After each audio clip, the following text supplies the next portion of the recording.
முகத்துக்கு முன்பு ஒரு பேச்சு, முதுகுக்கு பின்பு வேறொரு பேச்சாக பேசுகிறவர்கள் பெருகிக் கொண்டிருக்கிறார்கள். உங்களுக்கு இருக்காங்களா?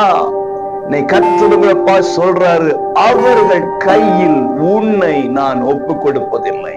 நீங்க அவர் கைக்குள்ள இருந்தா.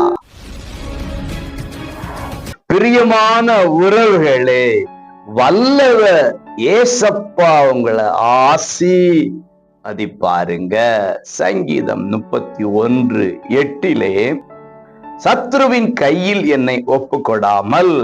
அன்பு உறவுகளே, சத்துருக்களாக எழும்பி இருக்கிறவர்கள் அநேகராயிருக்கிறார்கள்.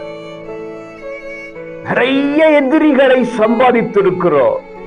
நம்முடைய கெட்ட குணத்தினால் எழும்பினவர்கள் அல்ல, மாறாக நம்மீது பொறாமையினால, நம்முடைய ஆவிக்குரிய வாழ்க்கையை பார்த்து பொறாமைப்பட்டதினால, நம்முடைய நலமான வாழ்க்கையை பார்த்து பொறாமைப்பட்டதினால ஏராளம் சத்துருக்கள் பெருகிக் கொண்டிருக்கிறார்கள். புலியை வெட்டுகிறவர்கள் அநேகராய்விட்டார்கள்.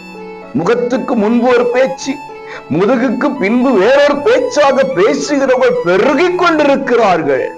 உங்களுக்கு இருக்காங்களா? கர்த்தருங்கப்பா சொல்றாரு, அவர்கள் கையில் உன்னை நான் ஒப்பு கொடுப்பதில்லை.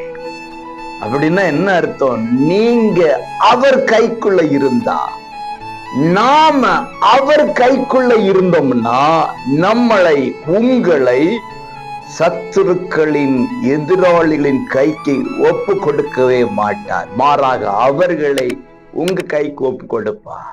ஆமென். கர்த்தர் உங்களோடு இருக்கிறார். நீங்க அவரோடு இருங்க, ஆசீர்வாதத்தை பெற்றுக் கொள்ளுங்க. God bless you.